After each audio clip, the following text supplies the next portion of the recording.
I remember the first time the ache found me, not in the thunder of a storm or the roar of an enemy's sword, but in the quietest of hours, in the softest of moments, when the sun was hanging low and golden light poured over the garden like a blessing. It was not the kind of pain that arrives suddenly, announcing itself with sharp cries or the drama of broken things. No, it was slower, deeper, older than any sorrow I had known. It came to me gently, like dusk creeping into daylight, dimming everything gradually until, without realizing, I found myself sitting in darkness. The garden that day was beautiful.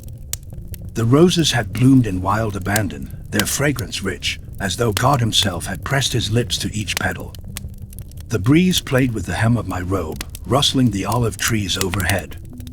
The doves cooed from the minarets. Everything around me hummed with life and order and divine artistry. And yet, within me, something was unraveling. Something that had always felt sure and solid was softening, melting, dissolving into a formless ache. It began in the chest, a heaviness that pulled down like gravity. Not sadness. Not grief. Something else. A presence without name. I put a hand over my heart as if I could press it away, but it had already sunk too deep. I smiled at students who passed me on the path, bowed my head to elders, offered greetings to children playing near the fountain. They saw a calm, wise man, the teacher, the poet, the scholar they revered. But inside, I was cracking. My soul felt like a clay bowl placed over fire, fissures running along its surface, threatening to shatter with even the gentlest touch.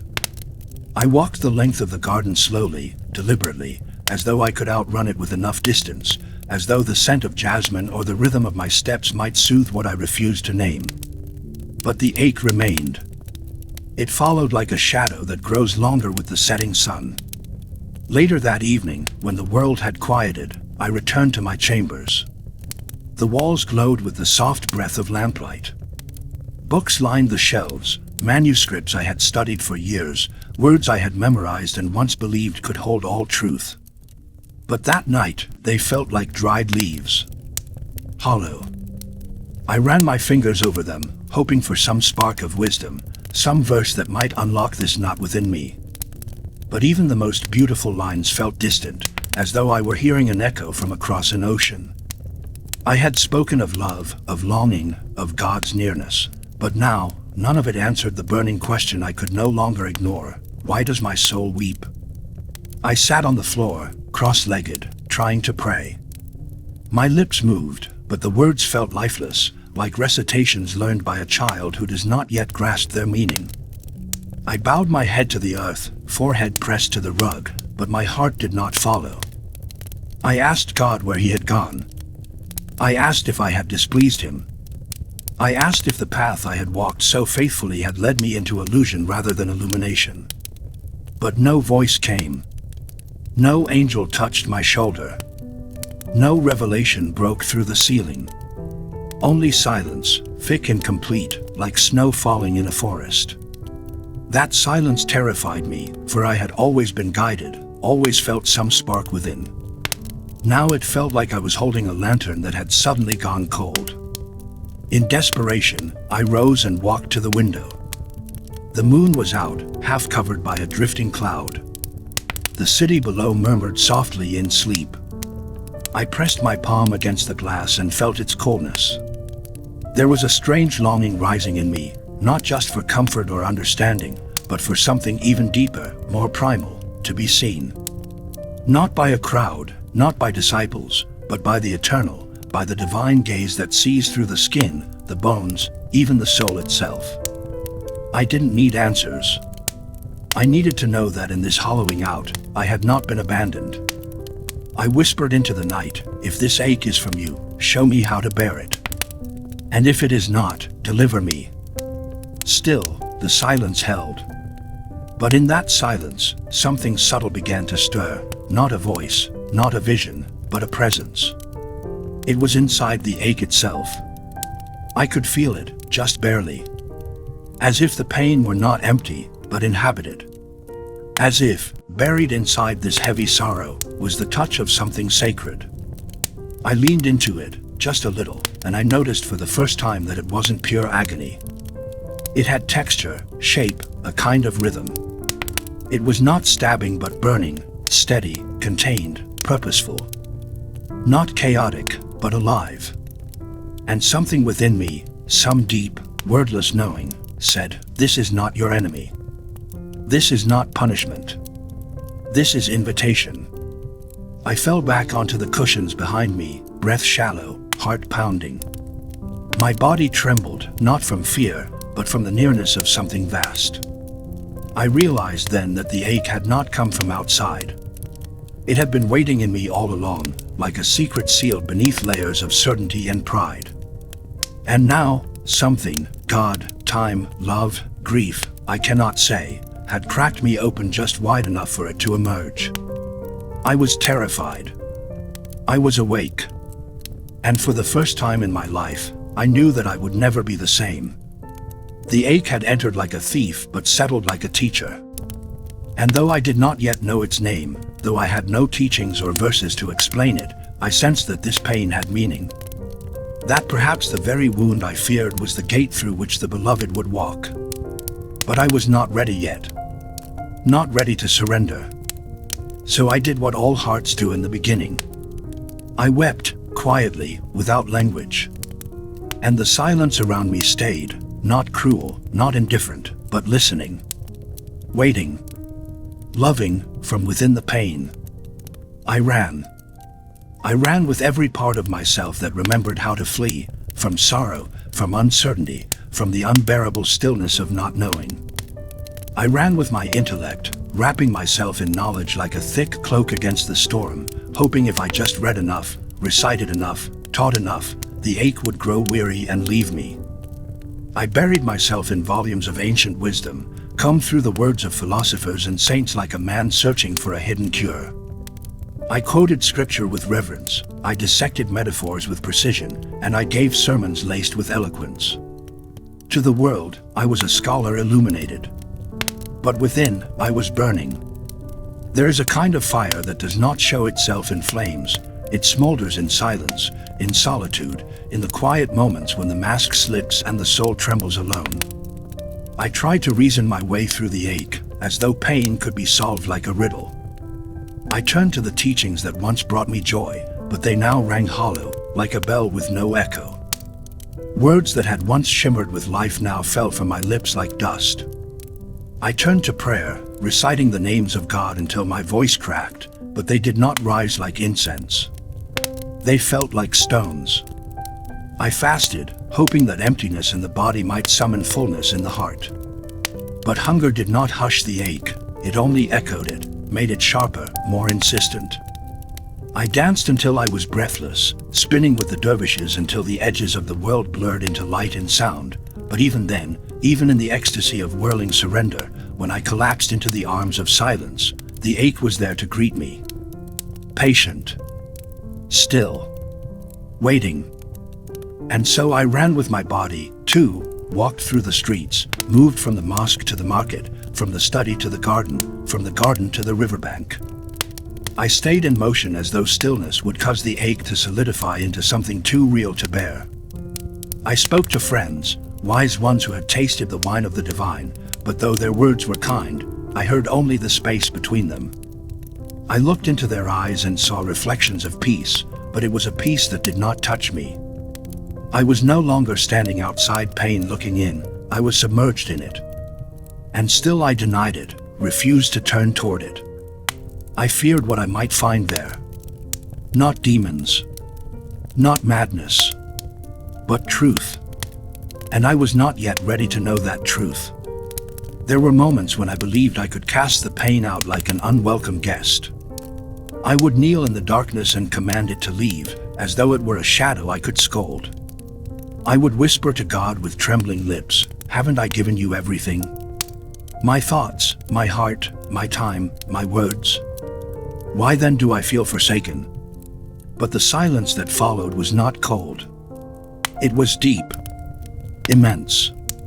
And in that immensity, I began to hear something I hadn't before, a kind of music beneath the silence, a trembling note that belonged not to the absence of God, but to his presence in another form. one I had never dared to meet, the form of pain. It was not until one particular evening, after a day of restlessness, that something inside me began to shift. I had wandered to the river, to the place where the water curved around the stones and whispered secrets older than language. I sat down on the damp earth, exhausted not from movement, but from resistance. The trees around me swayed in the dusk wind, their branches reaching without effort, their leaves surrendering to the flow. I watched the river carry away a single leaf, torn, crumpled, golden at the edges. It floated without resistance. And I, in my struggling, envied it. The leaf did not question the river. It did not ask where it was going or why it had been loosed from the tree. It simply followed the current, trusting it to carry whatever was left of its story. In that moment, the question arose in me, not from thought, but from a space deeper than thought. What if I stopped resisting? Not an answer. A question shaped like a seed. What if the pain wasn't a wall, but a door? What if I had spent my whole life fearing something that had come only to reveal? I didn't speak it aloud, didn't need to. The ache pulsed gently in my chest, as if to say, yes. I am not your punishment. I am your teacher. Still, fear lingered. Turning toward pain is like turning toward fire. Every instinct cries out to retreat. But I had reached the limits of avoidance. My mind could no longer shield me.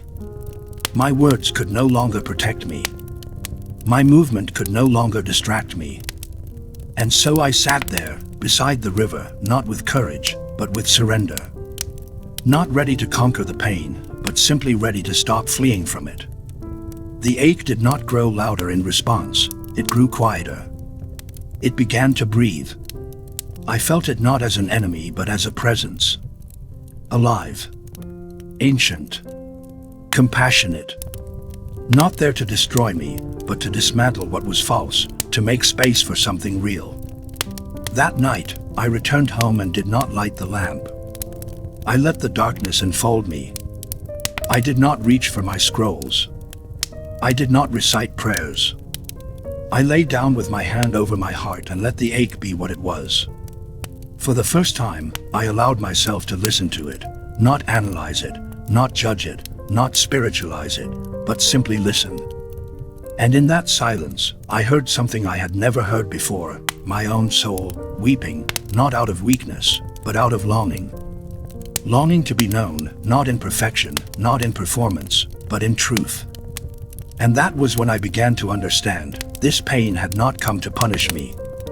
It had come to return me to myself. It had come to tear away the layers of armor I had mistaken for wisdom, to lead me back to the root of my being, where I was most vulnerable and most alive. I had always believed the divine would be found in joy, in peace, in clarity. But now I felt that he waited here, too, in the rawness, in the ache, in the fire that burns everything I am not. The pain had not failed to answer me. It had been the answer all along. But I had been too busy running to hear it speak. I began with the smallest act of courage I could manage. I stopped running.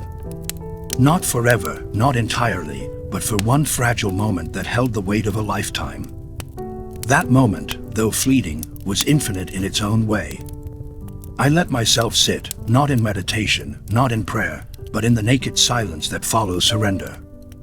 I sat without reaching for my pen, without composing verse to escape into, without cloaking myself in the borrowed robes of wisdom. I sat with only the rawness of breath and the uneasy rhythm of a heart that had learned to beat around its wounds.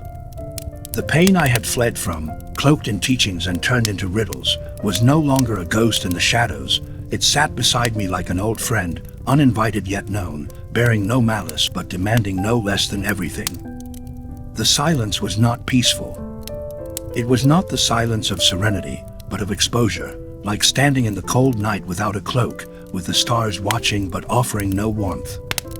My first instinct, sharpened over years of evasion, was to move, to distract, to recite, to dance, even anything to escape the dense fog pressing in on my chest. But something within me, perhaps the soul itself, whispered, no more running. And so I stayed. I stayed and allowed the ache its space. I did not name it grief or sorrow or longing. I did not call it loss or fear. I did not try to shape it with language or contain it with thought. I simply listened. And it began to speak, not in words, but in sensation, in waves that rose from the deep places where memory and soul meet. It spoke of years I had forgotten, of glances that wounded more than swords, of partings left ungrieved, of love withheld out of pride or fear. I had walked through much of life holding a lamp for others, but I had neglected to look into the darkness I carried within. And here it was now, no longer content to remain buried. Here was the soft cry of the child I once was, unheard, uncomforted. Here was the face of my mother, fading behind a veil of time, her hands no longer reaching for me. Here were the regrets I had numbed with duty, the yearnings I had silenced with discipline, the anger I had concealed behind patience. They surfaced like forgotten songs, mournful yet tender, and the pain rose with them, a tide impossible to resist. At first, I could hardly breathe beneath the weight of it. It felt as though the walls of my heart might crack open, and for a moment, I feared I would be undone. But in the breaking, something unexpected happened. I felt warmth. Not comfort, not yet, but warmth, the warmth of presence. The pain, it seemed, had not come to destroy me. It had come to guide me. It had come to show me the rooms in my soul that I had left unvisited, the chambers where sorrow had curled into silence and waited patiently for me to return. The tears that came were not violent, but they were endless. They flowed without force, like a stream long blocked suddenly freed. And in that flow, I felt something cleanse within me, not merely the release of sadness, but a quiet reconciliation. I was not crying for what had happened alone. I was crying for having waited so long to feel. For having abandoned parts of myself in the name of strength. For having closed the door to my own suffering and stood outside it, pretending it wasn't mine. And now, here I was, walking back through that door, finding the forgotten pieces of myself, not shattered, but simply waiting. Pain became not a storm, but a field. It spread before me, vast and honest, not meant to trap me, but to be walked through slowly, barefoot, with reverence. It taught me how to be present. Not just with myself, but with the world. Suddenly, I began to see the pain of others differently, not as noise to be soothed with advice or silenced with wisdom, but as a language I now understood. I could sit with the grieving and not rush to console. I could walk beside the lonely and not fill the silence with empty words. I could look into the eyes of the sorrowful and see not just their tears, but their strength, the holy fire burning beneath their wounds. There were days I faltered. Days the ache returned with such intensity that I questioned everything again. But I did not run. I returned to the quiet. I returned to the breath. I returned to the ache. And each time, it softened more quickly. Each time, it gave more of itself. I learned that pain, when embraced, unfolds like a manuscript written in the ink of the soul. And each line it reveals is sacred. Each phrase carries the wisdom of what it means to be human, vulnerable, open, and yet unbroken. The night I realized this fully, I sat beneath the stars, alone, listening to the wind speak its ancient language. I pressed my hand to my chest and whispered, "You are not my enemy." I said it not just to the pain, but to myself. To every part of me I had warred with. And in that moment, I felt not just relief, but union. The pain had led me back, not just to feeling, but to being. To the very essence of aliveness. It had peeled away the illusions, the distractions, the layers of identity I had mistaken for truth. It had revealed the trembling, radiant core within me, the part that still longed to love, to create, to connect, to sing. And so, I no longer feared the ache. I welcomed it. Not as a constant companion, but as a sacred visitor. I no longer asked it to leave quickly. I asked it to teach me. And it did. It taught me how to see, how to feel, how to surrender without defeat. It showed me that the path to healing was not around the pain, but through it. That the wound, when tended with tenderness, becomes a well. And from that well, love rises. Not the love that clings, but the love that frees. The love that has no object, only radiance. The love that does not ask to be returned, only to be given. The love that does not seek, because it already knows. It is the very heart of the world. Yes, the cure for pain is in the pain. I say this not as a poet, but as a man who has walked that fire. Who has been burned and blessed. Who has emerged not unscarred, but illuminated. I did not escape the ache. I became it. And in becoming it, I found something greater than relief. I found truth. I found peace. I found myself. There was a moment when even the silence inside me screamed, but no one could hear it, except perhaps the one who had placed the silence there. I often wandered through the back alleys of Konya at dusk, not in search of anything particular, but because something within me longed for the touch of fading light and the hush that came with it. That was the hour when the world exhaled, when people went inside and shadows stretched long and lonely. I, however, remained outside, lingering where the day met night. Something about that liminal space mirrored my own heart, suspended, stretched, unsure if it was still morning or already being reborn. The pain had not left me. It had only changed its clothing. It no longer arrived as fire, but as fog. Not as a sharp sword, but as a slow weight. I found myself waking in the middle of the night, not with weeping, but with a stillness that unnerved me. A kind of numbness, where even sorrow seemed distant. And yet, beneath it, I sensed something vast, like the floor of the ocean beneath a calm surface. I sat on my prayer rug many nights not to ask or plead, but to simply be. I didn't say the names of God aloud. I just breathed. And in those quiet hours, I began to realize that I was not alone in my pain. That pain, in fact, was a vast and ancient sea, and I was just one wave within it. One evening, I was invited to speak at a gathering of students and seekers. Normally, I would have prepared words of light and divine remembrance. This time, I came with nothing. I stood before them and confessed that I did not know what God was doing with me. That I did not know whether I was being destroyed or created. That I felt like a clay pot cracked open and placed into fire once more. For a long while, no one moved. Then an old man with sunken eyes said, "That is the first thing you've said that makes me trust you." And I smiled, not because he approved, but because truth, once spoken, does not need decoration. Pain had made me honest. And in that honesty, something sacred began to stir. I started spending time with those I had once thought I was meant to teach. The madmen by the taverns. The widows who whispered prayers to themselves. The orphans who sat by the river and threw stones as if trying to hit the stars. I listened to them without offering wisdom. I let their pain speak, because I had learned that trying to solve pain is another way of fearing it. And fear is the veil that hides the face of God. But when you sit with someone's sorrow without trying to change it, something miraculous happens. It becomes bearable. It becomes holy. And I saw that the pain that isolates us also connects us. There was a young boy named Sem who followed me for days, not saying a word. He would appear behind trees, in alleyways, beside the masjid steps. Finally, I stopped and invited him to walk with me.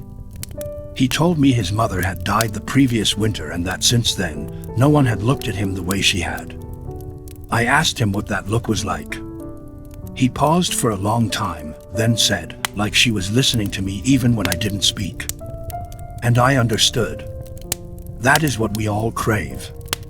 Not just to be seen, but to be listened to without needing to explain ourselves. That, too, was the cure for pain, not words, but presence. Not answers, but attention. That day, Sem held my hand as we walked, and in that simple touch, I felt the universe speak, "Love me here, even in the hurt." I began to understand that the beloved doesn't remove the pain to prove love. The beloved allows it to rip us open so that love has somewhere deeper to enter.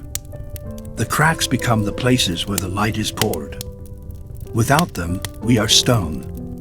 With them, we become rivers.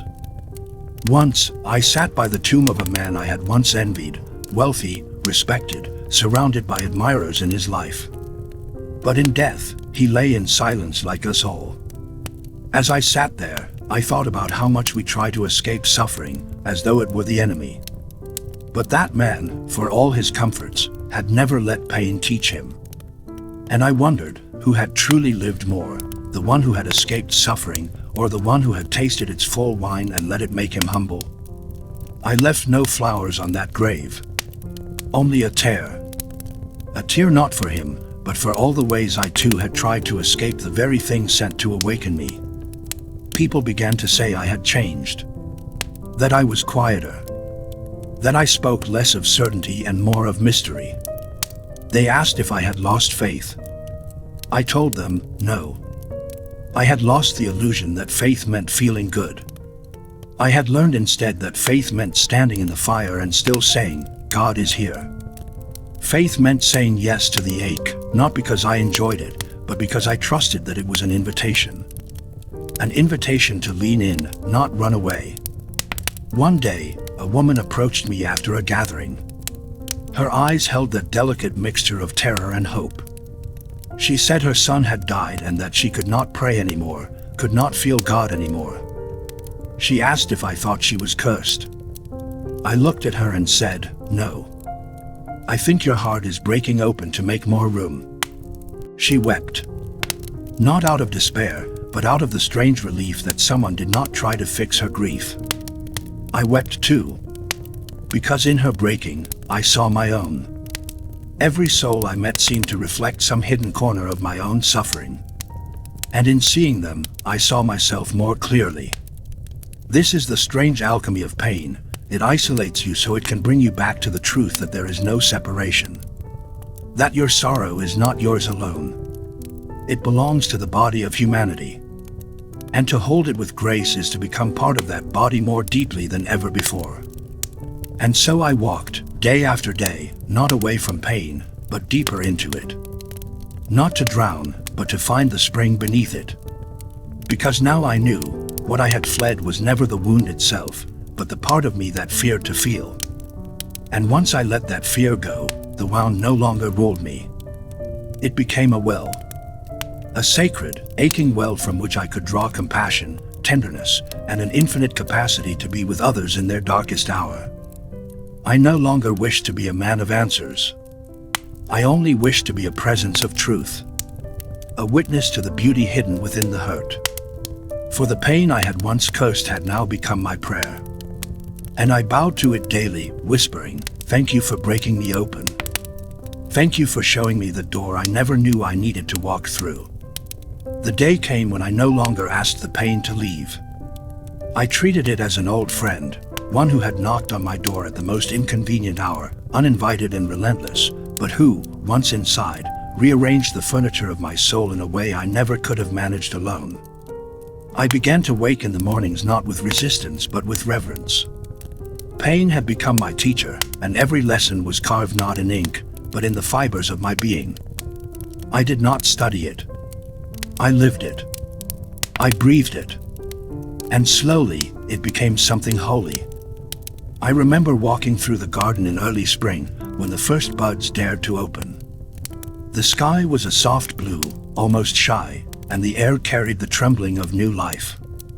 The trees still bore the silence of winter, but beneath that hush was a pulsing readiness to bloom.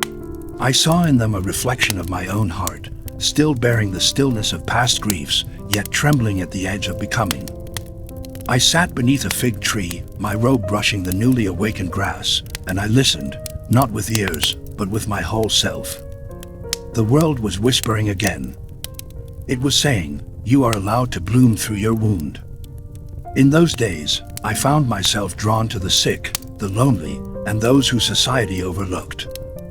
I would sit with them, not as a scholar or cleric, but as a fellow traveler in sorrow.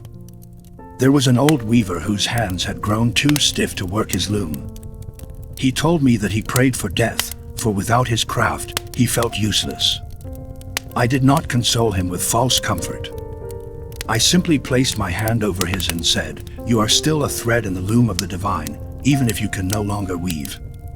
He cried for a long time, not because of what I said, but because someone saw him, not as broken, but as belonging. I learned then that pain isolates most cruelly through invisibility. To be seen in our suffering is the first balm. I no longer feared tears. I welcomed them like rain. I let them come without shame, without explanation. Sometimes they would fall in the middle of a poem, and I would not pause. I would write through the tears, letting the salt of them flavor the words. My students asked if I was still mourning shams. Yes, I told them. But it was not the kind of mourning that demands closure. It was a mourning that had deepened into prayer, into music, into the dance of the whirling dervish. His absence had become the space in which I discovered the endlessness of love. Love not bound to form. Love that continued beyond death, beyond time, beyond identity. Love that was made more visible through loss. There was a boy once, no more than 13, who had been beaten by his father for refusing to recite his lessons. He was found wandering barefoot in the cold. Someone brought him to me, thinking I might discipline him. Instead, I asked him why he hadn't wanted to recite. He looked at me with wide, frightened eyes and said, "Because the words felt like stones in my mouth." I nodded. I understood. When the heart is heavy with pain, even the most sacred syllables become burdens. I sat with him until nightfall, and we said nothing. Not a single verse. But when he left, he whispered, "My mouth feels like a river now." I wept long after he had gone. That, I realized, was healing, not force, not reprimand, but gentle presence in the ache. I spent hours in the kitchen, helping the servants knead dough, grind spices, fetch water. There was a woman named Fatima who had lost 2 sons in one winter. She did not speak much, but she hummed while she worked, a low, broken sound like a wind trying to remember its song. One evening, I asked her about the tune. She said it was something her mother used to sing when she was afraid. That it had no words, only feeling. I asked if she was still afraid. She said, "Only when I stop humming." So I hummed with her. 2 broken melodies intertwining. The music of pain turned prayer. At night, I began to dream differently. No longer of death or endings, but of vast deserts and infinite skies.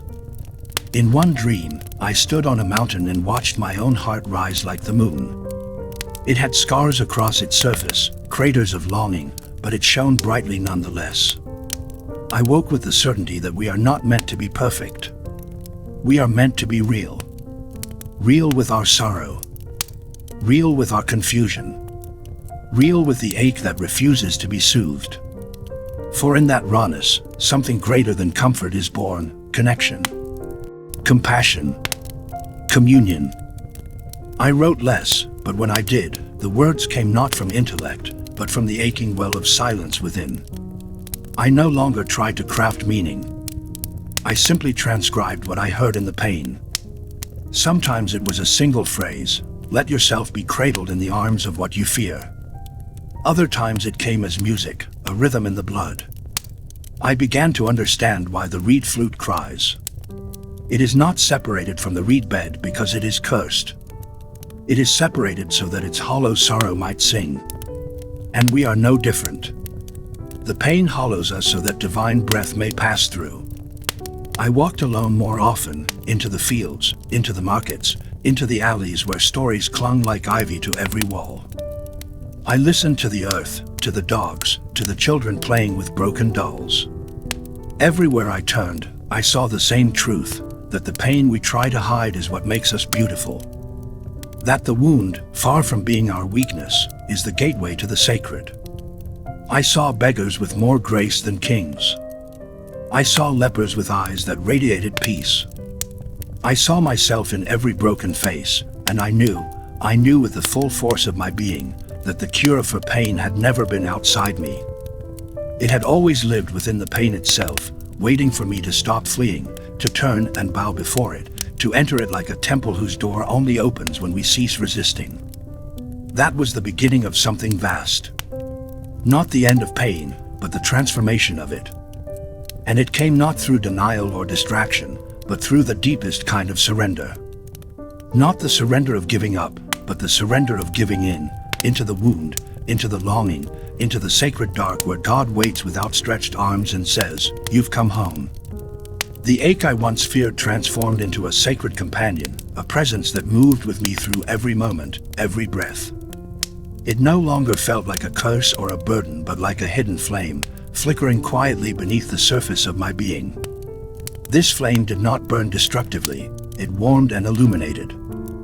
I came to understand that pain is not a wound to be sealed and forgotten, but a passageway, a gateway through which the soul must journey to find its truest self.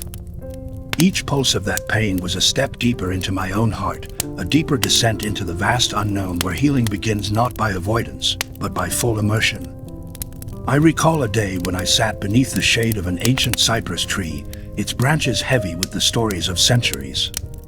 The breeze whispered through the leaves like a soft prayer, and the earth beneath me felt both solid and alive.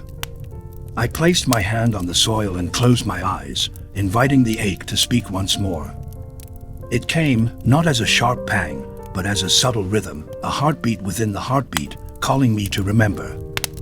I remembered faces long past, voices that had become echoes, moments I had tucked away in the hidden chambers of memory. But I did not recoil. Instead, I allowed each memory to rise, to breathe, to claim space within me. There was a time when I believed that to be strong was to hide pain, to mask it beneath layers of poetry, intellect, and ritual. Yet now, I learned that true strength is the courage to be vulnerable, to carry the ache openly, and to walk with it as a fellow traveler rather than a foe. The wound is not the end of the story, but the very beginning of transformation. It is the place where the light enters and reshapes what was broken. I found myself embracing this truth in every moment, not as a concept, but as lived experience. One evening, a woman approached me during prayer. Her eyes were pools of sorrow, but also of deep understanding. She told me of her lost child, the silence that followed, and the emptiness that had settled like dust in her home. I did not offer her words of comfort, for I had none that could reach so deep. Instead, I sat with her in silence, letting the shared space between us become a sacred vessel.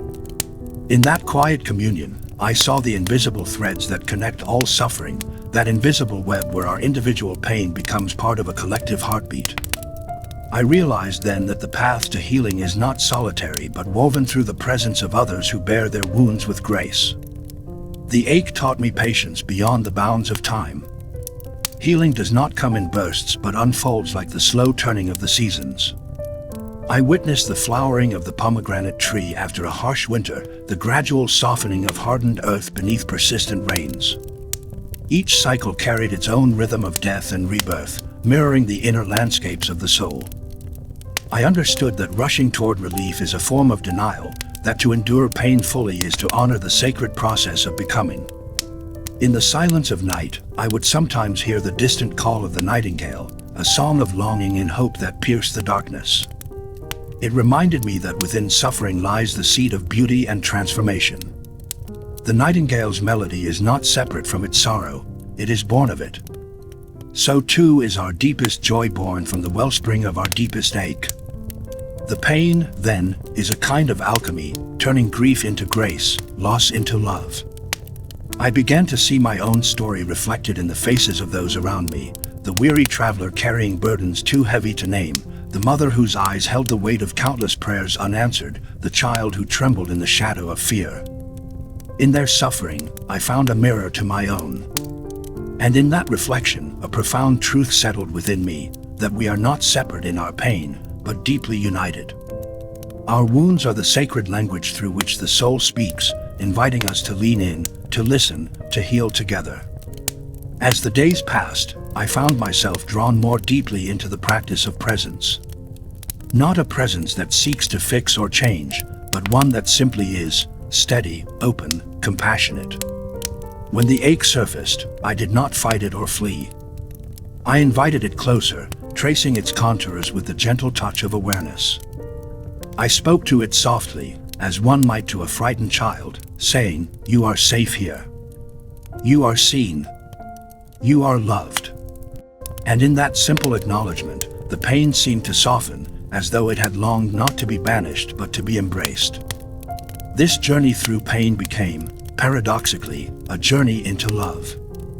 Not the fleeting love of happiness or desire, but the enduring love that holds space for all things, light and shadow, joy and sorrow, life and death. The cure for pain is indeed found within the pain itself, for it is through the depths of suffering that the soul is opened wide enough to receive the fullness of divine love. One afternoon, while walking by the river, I watched the water flow tirelessly over stones worn smooth by time. Each stone bore the marks of countless currents, scars of pressure, erosion, and collision. Yet these scars did not diminish their beauty, they were part of it. The river did not resist the stones, it embraced their presence, shaping and being shaped in return. I saw then that we, too, are like those stones, shaped by the waters of our pain and grace alike. Neither the river nor the stone exists without the other, and together they create a dance that is both eternal and fragile. In the quiet moments between dawn and day, I felt the pulse of this truth resonate within me, that suffering is not an aberration but an integral thread in the tapestry of existence. It is the space where transformation blooms, where the soul sheds its old skin to reveal new light beneath. To walk this path is to embrace the paradox that in the very heart of pain lies the seed of healing, that the wound itself is a gateway to wholeness. And so, I continue to walk, carrying my ache not as a chain but as a lantern. It lights the path through shadow, reveals hidden depths, and guides me toward a love that transcends all understanding. The pain remains, as it must, but it is no longer my enemy. It is my companion, my guide, my sacred prayer whispered on the breath of the wind. Through it, I have learned to see, not just with my eyes, but with the full vision of my soul, that the cure for pain is in the pain, and in embracing it, I find myself whole. But this understanding was not simply a solitary revelation. It was woven into every encounter, every breath, every moment of stillness and movement. I found that pain is not only a personal journey but a bridge, connecting us to one another in ways that joy alone cannot. It is the shared burden and the shared blessing. In my conversations with seekers and strangers alike, I discovered that beneath the diversity of stories and faces, the ache was universal. The very thing that threatens to isolate us can become the thread that binds us, if only we dare to meet it together. I began to write less about pain as an enemy to be conquered, and more about pain as a sacred landscape to be navigated. I spoke of the heart as a vast terrain where sorrow and joy intertwine, where the deepest wounds become the birthplace of the brightest light. I urged those who sought me to stop fleeing their hurt and instead to welcome it, like a guest bearing a gift wrapped in thorns. For inside that gift was the key to transformation, the spark of a love fierce enough to burn away illusion and reveal the soul's true face. One day, I met a man who had lost everything in war, his home, his family, his future. He carried his pain like a silent stone in his chest, heavy and unmoving. We sat by a fire under the stars, and he spoke little. I told him a story, not of victory or escape, but of surrender. Of how the river does not fight the rocks but flows around them, finding its way to the sea.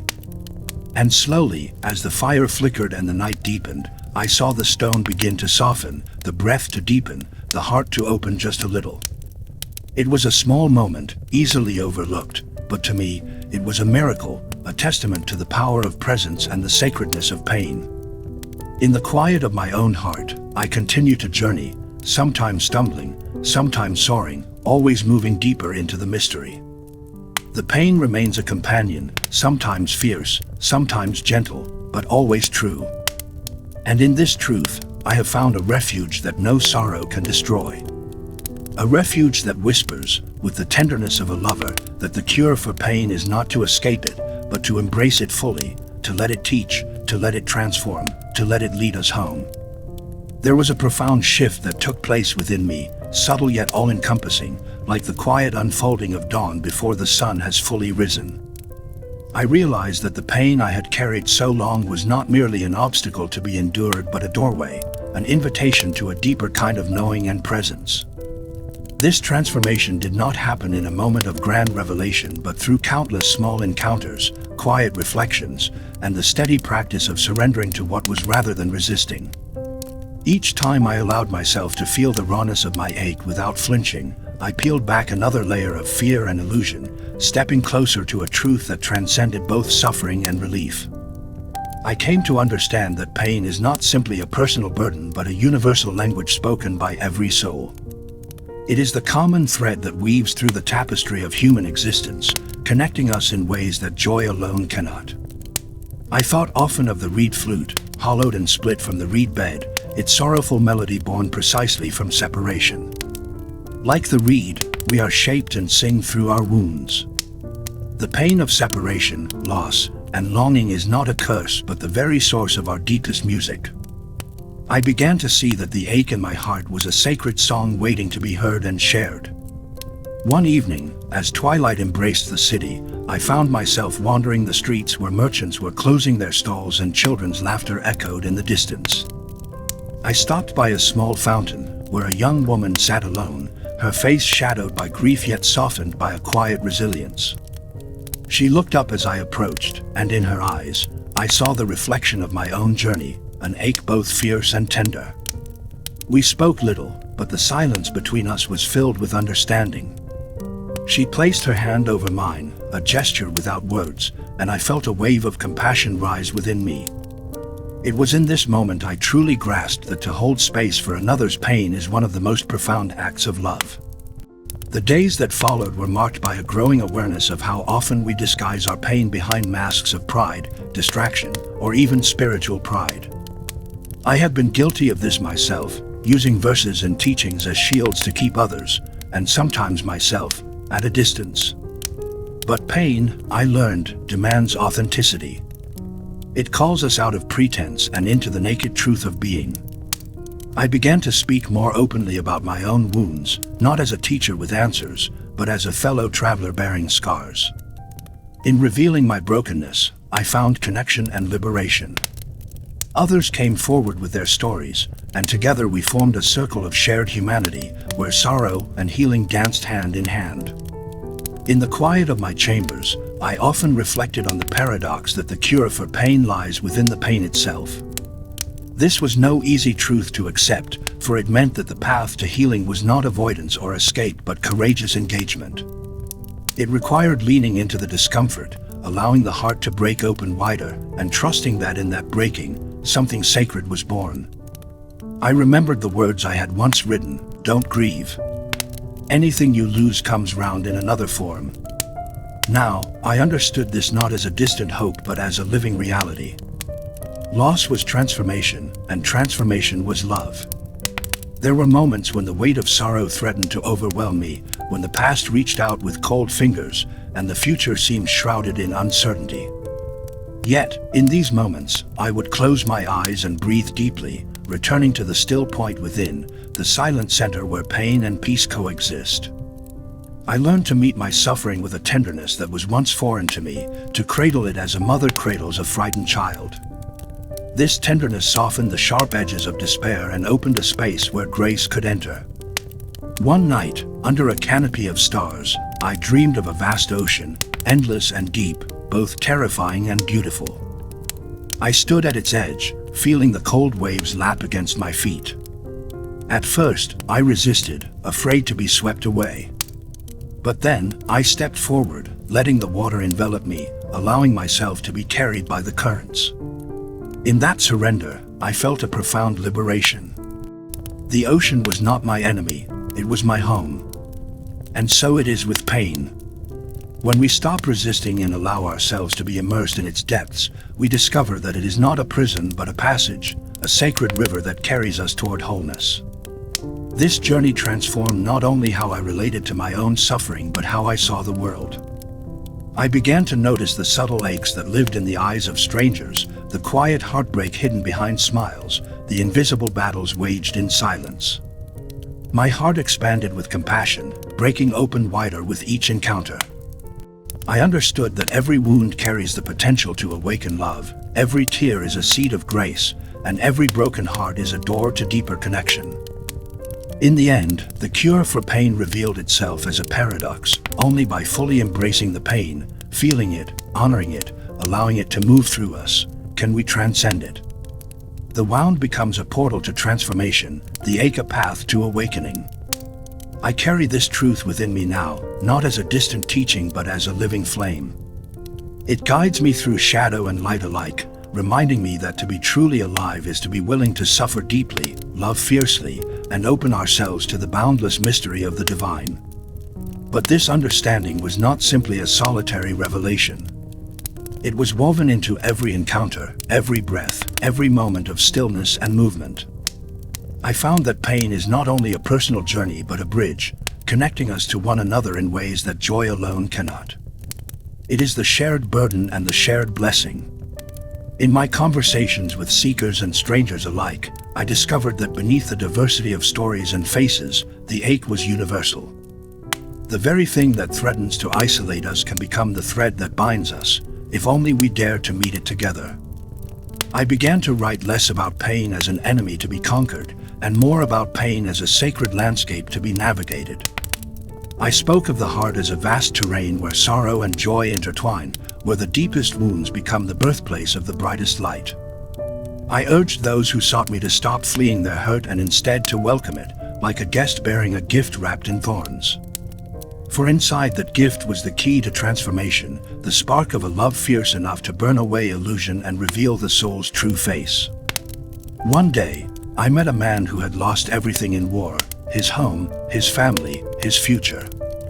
He carried his pain like a silent stone in his chest, heavy and unmoving. We sat by a fire under the stars, and he spoke little. I told him a story, not of victory or escape, but of surrender. Of how the river does not fight the rocks but flows around them, finding its way to the sea. And slowly, as the fire flickered and the night deepened, I saw the stone begin to soften, the breath to deepen, the heart to open just a little. It was a small moment, easily overlooked, but to me, it was a miracle, a testament to the power of presence and the sacredness of pain. In the quiet of my own heart, I continued to journey, sometimes stumbling, sometimes soaring, always moving deeper into the mystery. The pain remains a companion, sometimes fierce, sometimes gentle, but always true. And in this truth, I have found a refuge that no sorrow can destroy. A refuge that whispers, with the tenderness of a lover, that the cure for pain is not to escape it, but to embrace it fully, to let it teach, to let it transform, to let it lead us home. The awareness that pain is not an enemy but a sacred teacher unfolded within me gradually, layer upon layer, like the slow blossoming of a night flower that reveals its beauty only in the quiet depths of darkness. I had once regarded pain as a foe to be conquered, an affliction to be hidden or escaped.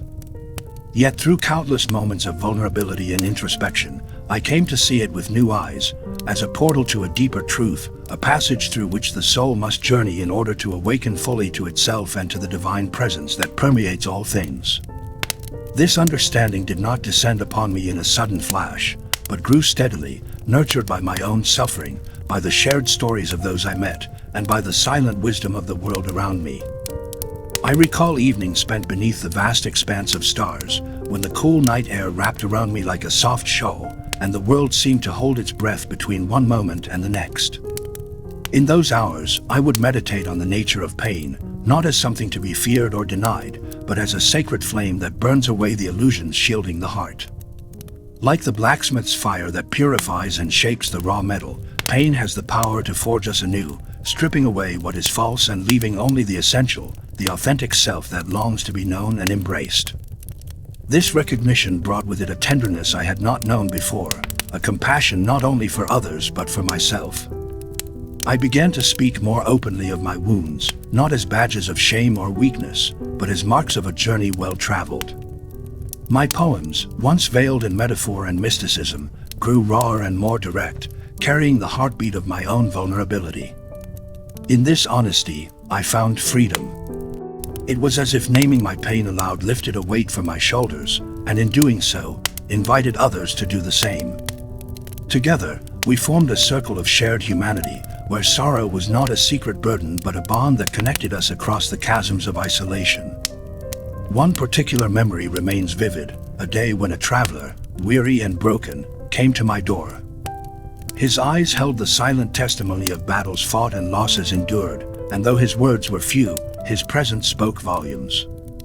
We sat in the quiet shade, and I told him not to seek to flee his pain but to listen to what it might teach him.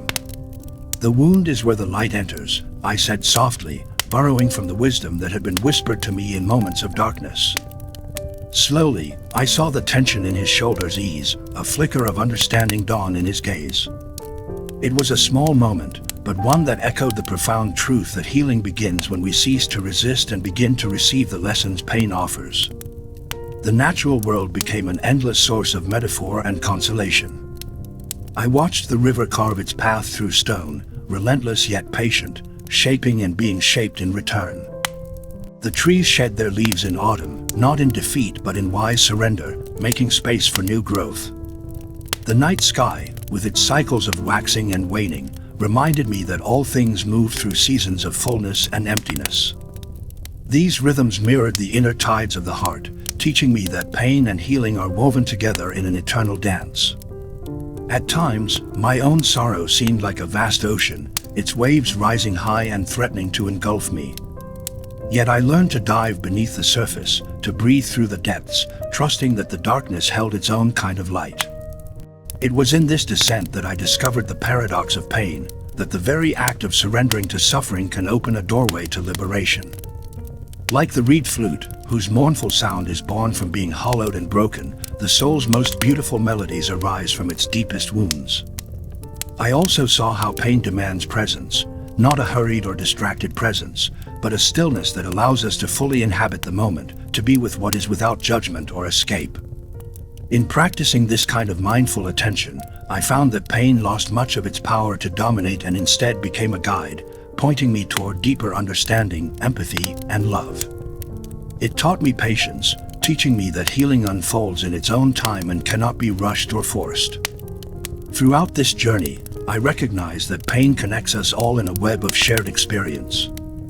It dissolves the illusion of separateness and invites us into a community of hearts beating with vulnerability and courage.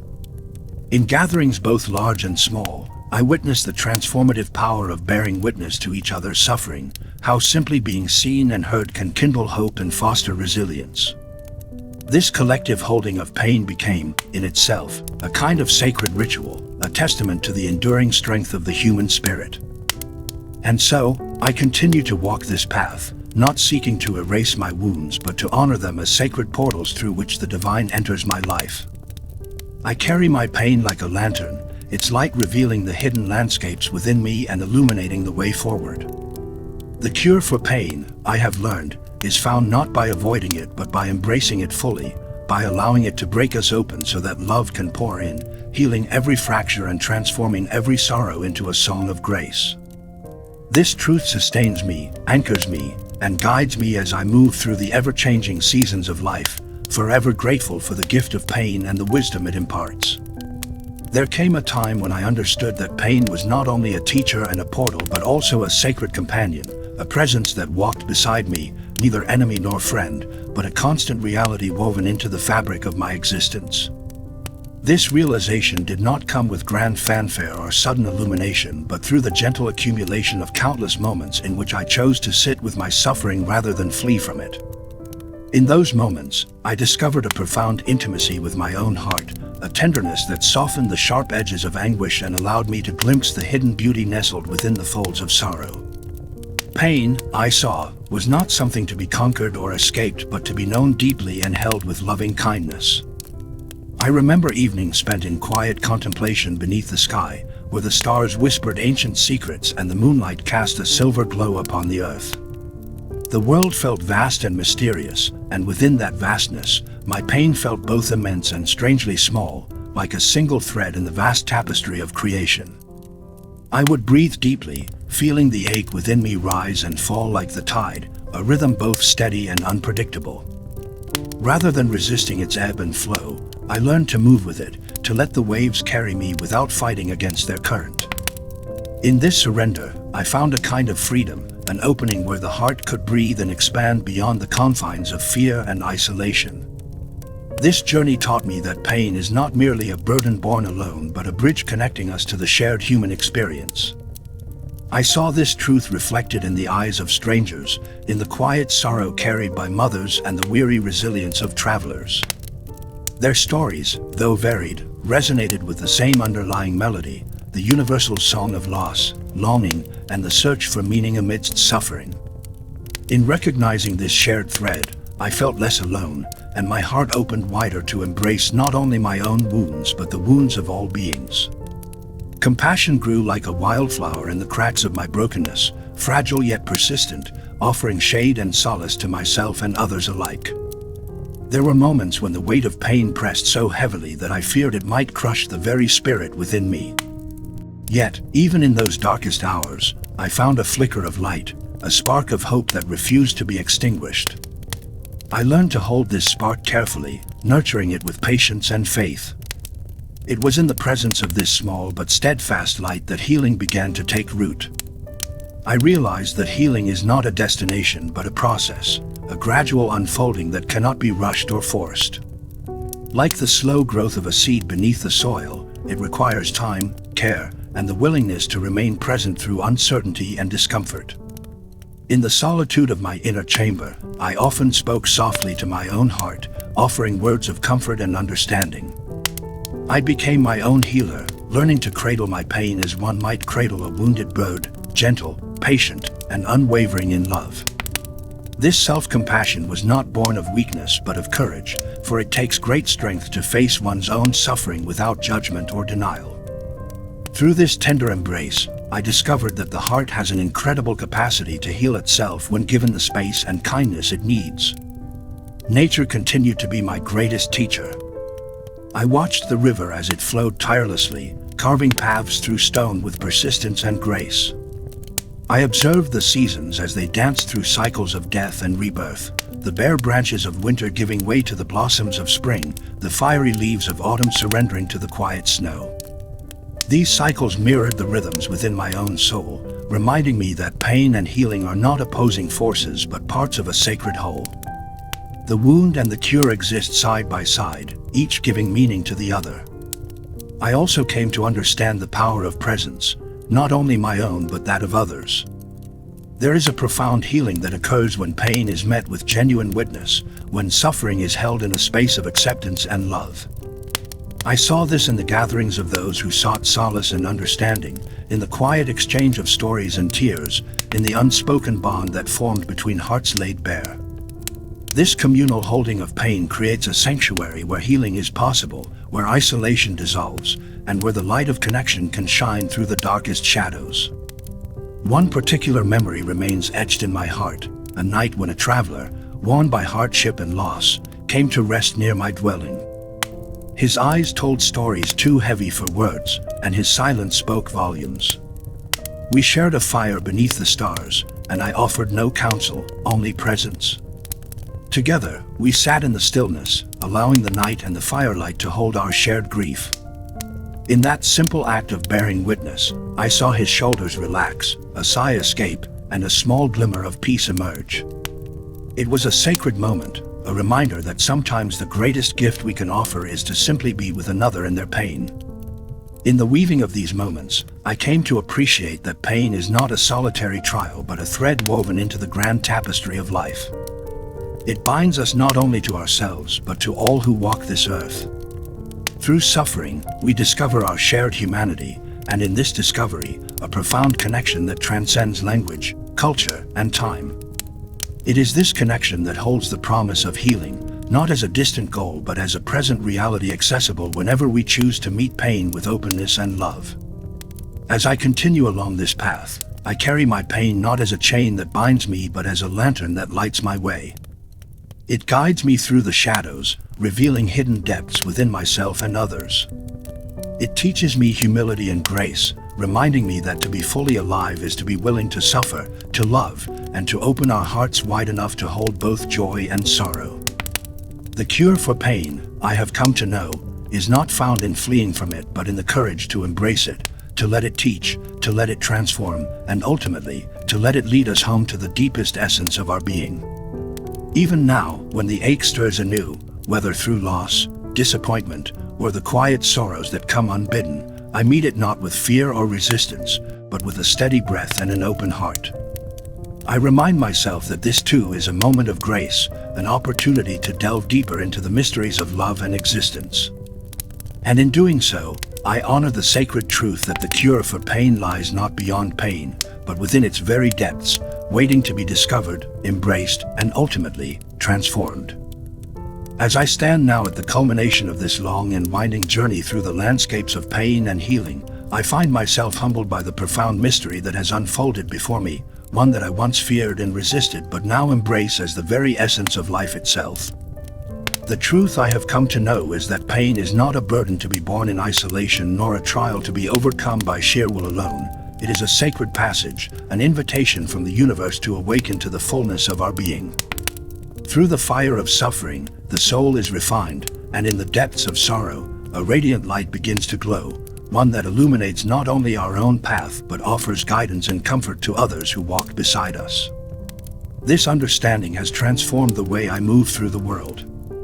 Where once I sought to hide my wounds or explain them away, I now wear them openly, not as marks of shame but as symbols of courage and growth. Each scar tells a story, of nights spent in silent prayer, of tears that cleansed the heart, of moments when despair gave way to hope. I have learned that these wounds are not imperfections to be fixed but sacred doorways through which the divine enters. They remind me that to be truly human is to be vulnerable, to be open to both joy and suffering, and to recognize that these experiences are inseparable threads woven into the fabric of our existence. I think often of the countless souls I have encountered, travelers on their own difficult paths, seekers longing for relief, hearts shattered and rebuilding. In their stories, I see reflections of my own journey and the shared human condition. We are united by the pain we carry, and yet, through this very shared burden, we find a wellspring of compassion that transcends all divisions. It is this compassion that holds the power to heal, to bridge the chasms between us, and to remind us that none of us walk alone. In the quiet moments of solitude, I reflect on how the pain I once wished to flee has become my teacher, my guide, and ultimately, my healer. It has shown me the depth of my own resilience and the vastness of the heart's capacity for love. Through suffering, I have touched the divine, not as a distant entity but as the living presence within and around me, whispering in the stillness, embracing me in the darkness, and lifting me into the light. The journey through pain is a sacred dance of breaking and mending, of losing and finding, of death and rebirth. It is the soul's pilgrimage home. This pilgrimage has taught me patience, an enduring patience that does not demand swift resolutions or easy answers but rests in the trust that healing unfolds in its own time. It has taught me humility, the humility to admit my own fragility and to receive help and comfort from others. And it has taught me love, the kind of love that is fierce and tender, unshakable and forgiving, a love that embraces all parts of ourselves and others without condition. I carry now a heart expanded by these lessons, a heart that has known the depths of sorrow and the heights of joy, and that beats with gratitude for the full spectrum of life's experience. I am reminded that pain is not the end of the story but a vital chapter, a chapter that prepares us for the unfolding of greater wisdom, greater connection, and greater peace. The wounds we bear become the very places where grace flows most abundantly, where our capacity to heal and to heal others is born. As I look to the horizon, I see not just my own path but the countless paths of those who walk alongside me in this vast journey of existence. I am filled with hope and reverence for the shared courage that sustains us all, the courage to feel deeply, to love fiercely, and to embrace the mystery of life with open arms. The cure for pain, I now know with unwavering certainty, lies not beyond pain but within it, within the willing heart that dares to enter its depths, to be transformed by its fire, and to emerge renewed, whole, and radiant in the light of love. This is the song of the soul, the ancient and eternal truth whispered through the ages, that in our deepest suffering lies the seed of our healing, and in our healing, the blossoming of our true selves. I walk this path with reverence and joy, carrying the light of this truth like a beacon to guide me and others through the shadows, ever mindful that the greatest gift of all is the courage to feel, to endure, and to love without reservation. More than once, I have found myself revisiting the memories of those darkest hours, the nights when despair threatened to swallow me whole, when the pain was so raw and relentless that it seemed impossible to imagine a future beyond it. And yet, looking back now from this place of greater understanding, I see those moments not as defeats but as crucibles of transformation. It was in the depths of my brokenness that the seeds of wisdom were sown, nurtured by tears, silence, and the slow, steady breath of hope. The very act of surviving those nights, of remaining present to the agony without fleeing, became an act of profound bravery and grace. I recall sitting by the firelight, feeling the heat against my skin as the shadows danced on the walls, and whispering prayers not for deliverance but for strength, the strength to bear the unbearable, to face the unknown without shrinking away. And in that humble asking, I felt a gentle answering, not always loud or clear, but unmistakable, a quiet assurance that I was not abandoned, that the divine presence was there, holding me steady like a steadfast friend. This realization, that I was held even when I could not hold myself, became a cornerstone of my healing journey. The community of souls I have encountered along the way has been another source of illumination and solace. Pain, I have learned, loses much of its sting when shared. There is a sacred alchemy in the gathering of wounded hearts, a magic born of vulnerability and witness. When we gather to share our stories, to offer and receive compassion without judgment, we create a sanctuary, a sacred space where healing flows freely. I have seen how this collective holding of pain transforms loneliness into belonging, despair into hope, and isolation into connection. It is in these moments of shared humanity that I glimpse the face of God most clearly. Through all of this, the paradox of pain has become my guiding star, that the very thing we most fear, the breaking open of the heart, holds within it the promise of wholeness. To embrace our wounds is to embrace our humanity, to open ourselves to love in its fullest and most profound form. The cure for pain, then, is not to seek its absence but to find the courage to enter its depths and allow its fire to refine us like gold in the crucible. This is the alchemy of the soul, the transformation that turns suffering into grace and despair into light. And so I move forward, carrying these lessons with me, not as burdens but as blessings. Each day, I choose to walk this path of openness and vulnerability, knowing that pain will come and go like the changing tides, but that within it lies the eternal promise of healing and renewal. I hold fast to the knowledge that to live fully is to be willing to suffer, to love, and to be transformed by the sacred dance of breaking and mending. In this knowing, I find peace, not a peace born of denial or avoidance, but a deep, abiding peace that arises from acceptance and love. It is a peace that holds me steady through the storms and allows my heart to sing even in the midst of sorrow. This is the gift of pain, the gift that has taught me to see with new eyes, to feel with greater depth, and to love with a fierceness and tenderness that transcends all understanding. The path ahead remains mysterious and ever unfolding, but I walk it with a heart wide open, trusting that the divine continues to guide me through every shadow and every ray of light. The cure for pain is not a destination to be reached but a living, breathing truth to be embodied, a sacred invitation to awaken, to heal, and to love without reservation. And so I embrace this journey with gratitude and reverence, knowing that in the depths of pain, I have found the deepest wellspring of life and love.